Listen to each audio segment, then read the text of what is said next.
Chapter 16. Escape. "You can't escape me," he says in a hollow voice, a taunting voice. "Can you, little niece?" If I try to answer him, I'll be done for. It would be like a mouse trying to argue with an owl. Instead, I throw my backpack at him, and as he staggers back a step, I scramble up the slope, off the trail, into the brush. The trail edge is thick with blackberry bushes. They scratch at my hands and my face. Dead thorns stick through my jeans into my knees. But I get low as a rabbit, and I crawl through and under the brush. He can't. I hear him being held back by the thorny branches. I crawl until I find a clear area. Then I stand up and move as quickly as I can along the dark wooded slope. I roll my feet as I step, like Dad taught me, so that I don't make much sound. Then I stop and listen. I don't hear anything for a few heartbeats, and then, woo! It's like the cry of an owl just below me on the trail. But it's not an owl, even though it makes me want to jump like a little mouse being scared of it and hide. Scared out of hiding. Woo! Skeleton Man calls again. "I'm waiting for you! I will get you!" I don't move. I'll sit here all night if I have to. I won't let him scare me into showing myself. Silence. Nothing but silence for a long time. Too much silence. For it means that other things in the woods that would normally be making noise at this time know something is still out there. Something dangerous. Like me, they're waiting. Then I see it. A beam of light coming through the forest. It is sweeping back and forth, not at random, but moving slowly, patiently. He has a flashlight. Its illumination is moving toward me, its beam like the strand of spider's web that will catch me. It's getting too close, and I have to move.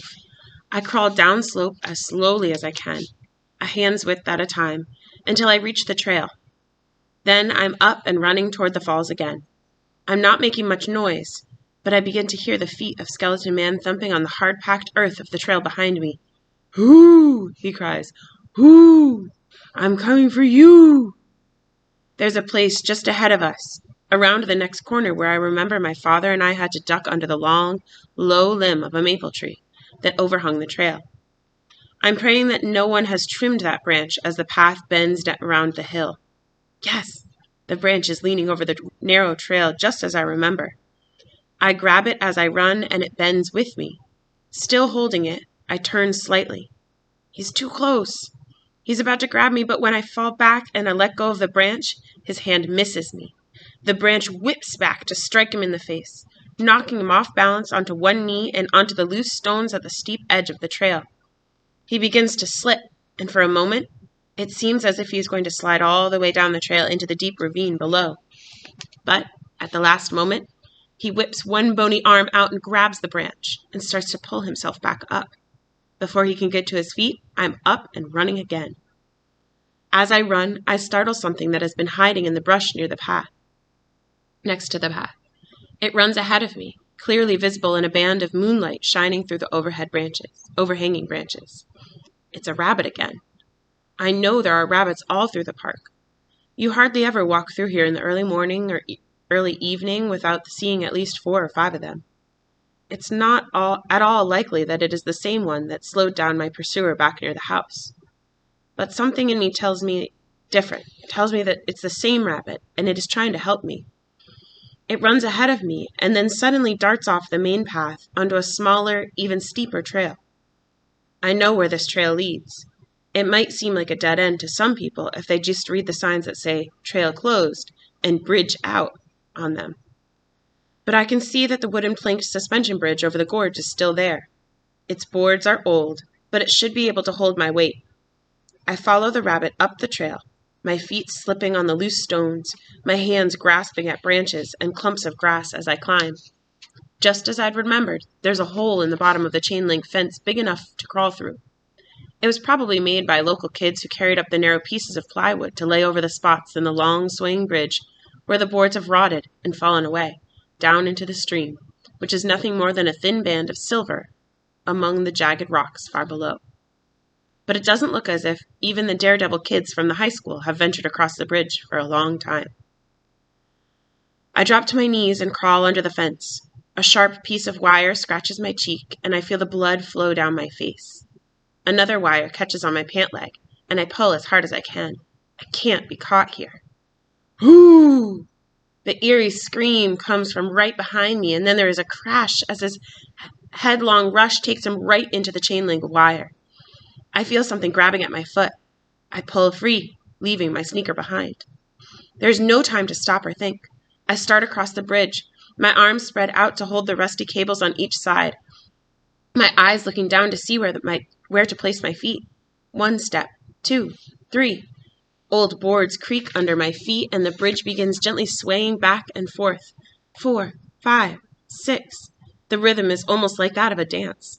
9, 10, 11, 12, and I'm almost halfway across. Molly! The harsh whisper that cuts through the night from behind me makes me take a wrong step. My foot goes right through a rotten board. He's never spoken my name before, and the chill that it sends down my back, down my spine, makes me shake all over. Come back here. I can't stop myself. I turn around and look. He's standing there back at the end of the bridge, perhaps hesitant to cross it. His long arms are held up above his head, his fingertips spread out so wide that they look like talons of a giant bird. The moonlight glistens off his pale, hard face and the top of his head, and it seems as if there is no skin at all. His eyes are twin blue flames burning from within his skull. No, I say, not just to him, but to myself. I wrench my foot free, breaking away from his hypnotic gaze, and start forward again. There's a thin piece of plywood just ahead, spanning the last 10 feet. Suddenly, the bridge starts to shake. I know that he is on it, moving across to catch me, and he's coming fast. I'm on the plywood now, and it bends, almost to the point where the end that overlaps the concrete lip at the end of the bridge slips free, but it doesn't. I reach the safety of the other side. Then I keep myself from doing the one thing I want to do, which is to scream for help and run headlong, run as fast as I can to get away from the bony hands that I know are about to reach out and grab me. Instead, I turn and drop down onto the ground and kick my heels against the edge of that piece of plywood.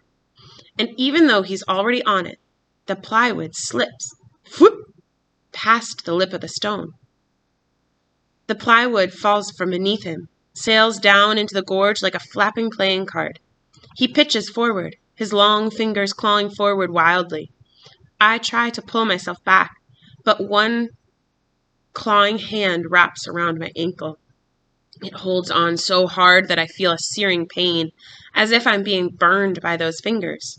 I begin to slide back toward the edge. I'm about to be pulled into the gorge with him. I grab hold of a metal bar that sticks up from the concrete. My arms feel as though they're being torn from my shoulders, but I don't let go. Instead, I kick at the fingers with my other foot, the foot that still has a sneaker on it. Those fingers are strong, but they are bone, nothing but bone, and I am alive. I am stronger than Skeleton Man. I won't let him defeat me now. I kick again and again and again. And then, the clawed fingers wrapped around my ankles slip free. I hear the one last despairing cry of, "No!" as Skeleton Man falls away from me like a bad dream, disappearing when you wake. My own hands are slipping. But after all I have been through, I can't fail now. I won't let myself fall. I dig in my fingers. My sneakered foot finds a rock for leverage as I push and claw my way up to the top, away from the brink. My heart is pounding like a drum, but I am alive. I breathe in and out as I look at a sky that is filled with the light of the moon and stars. After a while, I inch my way back to the edge and look over. Excuse me. All I can see is darkness and the thin, glittering line of the stream far below, a ribbon of silver touched by the light of the moon.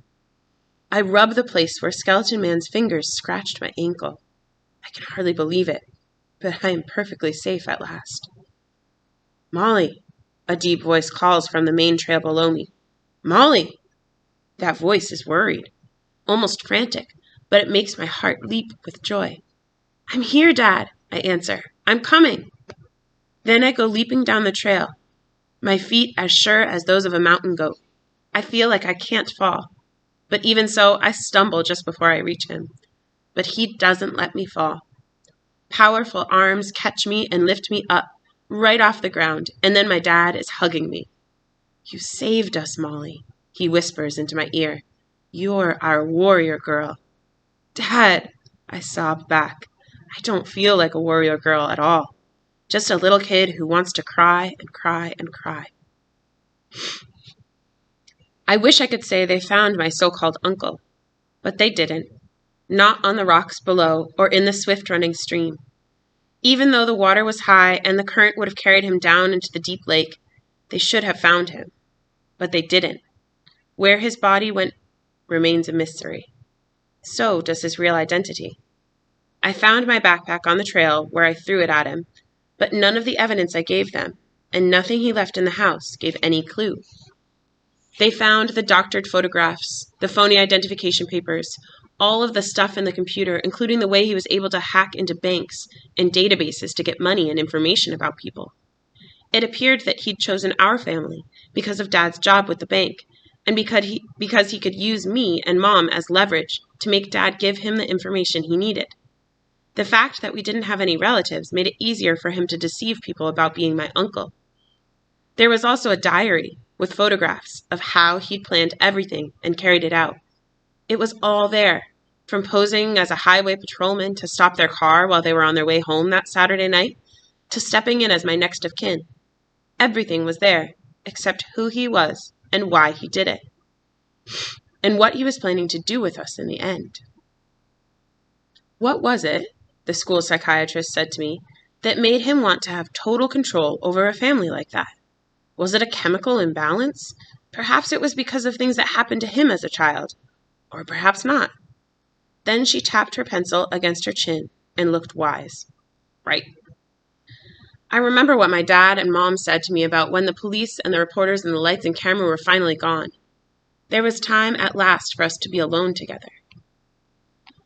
"There's going to be a lot of people talking about this, trying to figure it out," Dad said.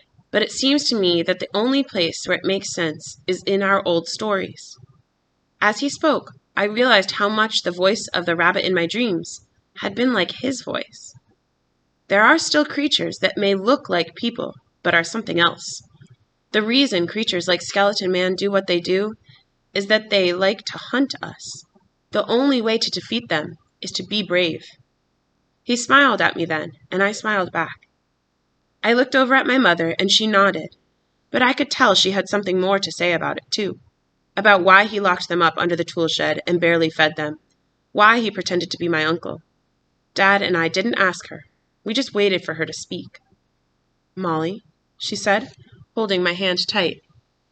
"You know what a cat does when it catches a mouse? It doesn't kill it and eat it right away. It plays with it for a while first."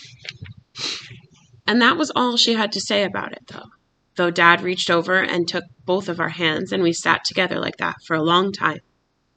Maybe, like Miss Shabazz said to me, there never was any real why about it. "Honey," she said, "it happened, but now it is over." Then she sang a few lines from the musical about Don Quixote. "Yes, indeed," she said, nodding. "You have dreamed the impossible dream." I can live with that.